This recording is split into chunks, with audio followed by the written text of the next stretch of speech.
Welcome viewers. I am Alankar Srivastav. Today at Middle Class Hub, India's first platform exclusively for the middle class, we are starting a new series, making sense of the world around us, what's happening around us, and how that's so significant for the silent majority out there, which comprises mostly of India's middle class. So let's recap. Let's go back a week and try to understand, try to make sense of what all has happened over the last week and how it's so crucial, so important for people from the middle class who are mostly silent spectators. So let's start with the budget 2021. As usual, this time budget, we can say that it ticked all the right boxes. Quite a bold budget, given the circumstances in which it was presented in the backdrop of farmers' protest.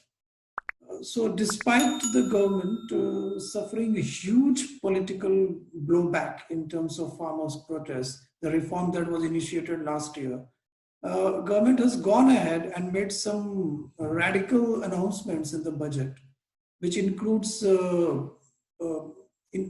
disinvestment, raising insurance companies' foreign participation to 74%, and that's huge. Let me tell you, there are public sector banks that have been announced that they will be up for privatization. So all this coming in the backdrop of a huge farmer protest that has been going on for last couple of months, and huge politics which is being played out of it. So that makes these three announcements very significant. Now, the capital expenditure that has been increased, which would definitely a long-term, a huge prospect on that. It will lead to asset creation and in turn creation of more jobs, because the jobs, one thing that has really seen a lot of crisis, starting the pandemic last year. So on those fronts, of course, a huge allocation in the health sector, very much needed, because we have learned our lessons well, and it was good. It was interesting to see the budget allocation on the health sector going up, because that's the need of the hour. And it's time the government also realized that, and they have gone ahead and they did the right thing. Now, as usual, let's talk about the middle class. What middle class has gained, if anything, from the budget? Now, as usual, you see, left out. In two words you can describe, because ever since the pandemic started last year, our middle class has suffered. So like the other sections of the society, but no income tax rebate, no change in tax slabs, which was very much expected from the middle class, but nothing of that sort has been announced. Kind of, government is struggling with raising revenues, but still that's one thing which has left middle class a tad disappointed. So that's there. Overall, let's see, it's more about execution. The announcement has been made. The intent is clear. And in three words, if I can describe the budget, it is government means business. Now let's see how it pans out in the months to come. Now let's talk about the farmers' protest, because not just India, now internationally it is making some great news out there. Now, for any democracy to function, there could be ideological differences. That's very much, that's the soul of any democracy. Because if you and I agree on everything, of course, then one of us not needed. But for a democracy to function, a healthy democracy to function, everyone, irrespective of political divide, irrespective of both sides of the aisle, we need to agree on a certain set of facts. So what are the facts out there? Let's talk about facts, nothing else. So these farm laws, many of the leading economists who have once were great proponents of these farm reforms, these farm laws, now they have turned critic. And it's all on record. Anybody can just do a simple Google search and find out who were on the sides of these farm laws. Now, the opposition parties, a very important player for any democracy, more so in a democracy like India, they all were agreeing on these farm laws when they were in power. Now, the question is to who will bell the cat? Now, this government, keeping the long-term perspective of the farmers' welfare, they have gone ahead and they have formulated these 3 laws. Now, what's happening after that? Now, there's a lot of talk regarding international conspiracy with celebrities like Rihanna, Mia Khalifa, and Greta Thunberg. They pitching in with their pieces of advice and their solidarity with the Indian farmers. Now, see, we at middle class, what we believe, it's not about that. The question is not that. Everybody stands with the farmers. Who doesn't stand with the farmers? The government of India, of course, they stand with the farmers. The opposition, they stand with the farmers. The farmer leaders who, most of them self-appointed leaders, I would say. Of course, they stand with the farmers. Celebrities from different walks of life, they stand with farmers. Everybody stands with farmers. Then where's the issue? Why is it like that? Even the international press, it is India is getting such a bad image. So we need to understand and see things in perspective. Why is happening? Now, first thing is a majority of, I would say, the so-called silent majority, they remain mute spectators. We don't speak up. Now, as I said earlier, let's start with certain set of facts, and everybody must agree to that, because that's the only way that a country can progress. You can have differences in opinion, but when it comes to certain established facts, everybody needs to be on the same side, from both sides of the aisle. Now, what are the facts out there that we need to find out? Now, this farm laws have been passed by the parliament and elected government, and now it has been, framed into laws. And so first, let's take into account certain numbers. So in India, we have total farmers about 15 crores. That's the total number of farmers. If you take only one state, Punjab has 11 lakh farmers. So the protest, as we all know, is primarily confined to Punjab, and some portions definitely of Haryana, Western UP. But overall, there are farmers in each and every state of India. So that's one set of facts. Now, government has time and again tried to address the issues raised, the valid issues raised by these farmers who are protesting, and they are trying to redress those issues. So the point is, what we believe at Middle Class is that the government of the day is talking to the farmers. Now, can any government of India or any state government for that matter take a step which is not in the interest of farmers? Because politically it's going to be very, very expensive. It could be, as one of the leaders recently commented, a last nail in the political coffin of any political party. So can they do? The answer is no. So that's another second set of fact, and we need to agree on that. So any reform when instituted, it has far-reaching implications. Same goes with the farm laws that have been passed by the parliament.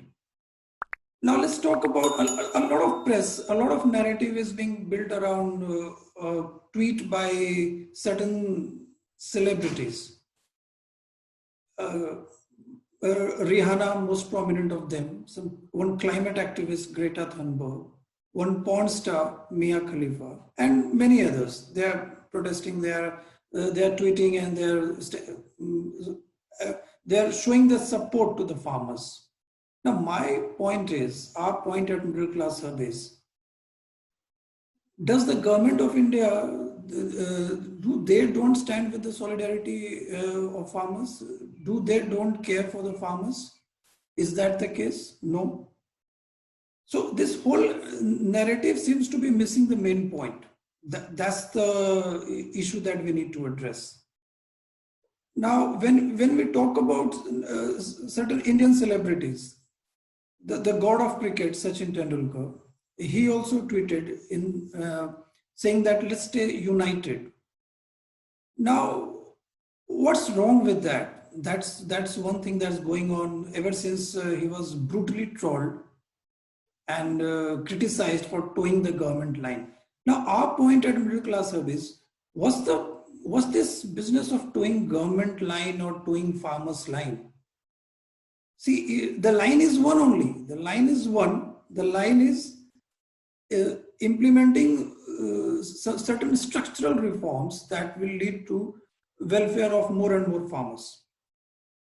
Now, we have been getting a lot of calls at Middle Class Hub, and personally, I have been talking to those people who are in the government, to the opposition leaders, and I'm trying to get a sense of their perspective. And mind you, once the cameras are off, once the cameras are switched off, then it's a totally different ballgame altogether. What's out there in the public domain it's a huge mismatch, that I can tell you. Huge mismatch. What's being built, the kind of narrative that's being built, because everybody has their own agenda. And as I rightly said, for any democracy, it's permissible to have that differences in ideology. And as a position, of course, it's the right of the political parties to, on most occasions, put the government on the mat, even when they agree to, even if they almost, when the cameras are off, they have same views on issues, but still that happens. And that's what is sometimes, it leads to a lot of confusion in the public domain. And to the larger audience, I would say, to the most of the Indians who are just viewed spectators, they just don't understand what the fuss is all about. Now, blocking roads and blocking highways, indulging in acts of violence, no matter what be your cause, we are not here to comment on that, because of course it must have got some merits and some personal ambitions of farm leaders who are out there. So, and that's well within the democratic norms. That's totally fine. That's not an issue with that. But the larger interest of the country, that needs to be taken into account, because unless and until that happens, it's very difficult for any country to progress. So that we need to keep in mind, because that's what ultimately at the end of the day is all about. Now, a lot of international conspiracy is coming into the picture with some footage, video footage. The toolkit has gained a lot of prominence over the last couple of days. So it looks like quite a systematic planning, and to bring disrepute, to bring a bad image, to portray a bad image of India. Now, see why all this is happening. We are just trying to connect the dots. We are not saying what we are saying is true, but let's try and see things in perspective. Now, January 6 looks now a distant memory, because it brought a lot of bad publicity for the world's oldest democracy. And now, after that, Myanmar happened. Then January 26, a day which is very difficult to forget for any Indians who think only about India and nothing else. So it looks like there is something called an international angle to it, and that's for the agencies to find out, and they are on the job and they'll find out. And as things come out in public domain, we'll definitely talk about that and try to understand what's happening there. But overall, the situation is slightly getting disturbing with the kinds of revelations that's coming out, and a lot of print space, a lot of electronic media space is being devoted to this issue. It seems that that's the only issue that's important at this point of time. Not to say that it's not important, but then there are a host of other issues also that needs proper execution, proper planning, and serious thought from the government. But are we letting the government function? So that's something which we all honest tax-paying citizens, we must think over it. Because that is one area where, I started with certain facts that let's talk facts, let's talk data, and then try to understand where we stand. Now, why is it that in India, I mentioned about the budget, why like middle class, it's always promised of a better future, but when it comes to present, they have suffered a lot. Like other sections of the society, they too have suffered, but again they have been promised a better future, and that's it. That's there. So why it happens? Why government most of the time is seen that the middle class doesn't figure in the priority list of the government? There are certain facts, certain data that I want to put before all of you. In India, only 7% of taxpayers, and when I say taxpayers, I mean direct taxpayers, they are voters.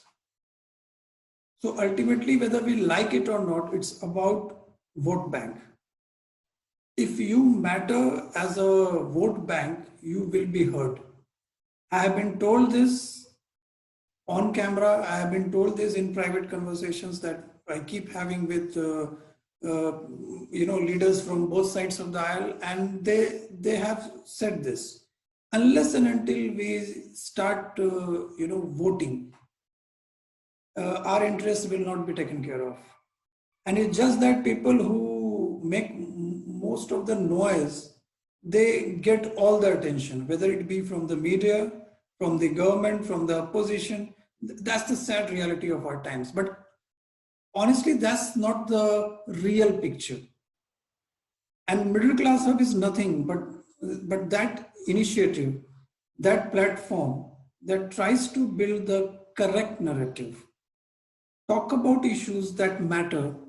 Take your voices to people who take decisions, who sit in the corridors of power. Take your issues to people who frame policies, who execute those policies. That's what the middle class is all about. And through this conversation around making a sense of the world around us, we'll be talking about issues that really matter, or try to make sense of issues even if those issues don't matter. So this is what we will be doing over the months and years to come, and help build the correct narrative. So the government, the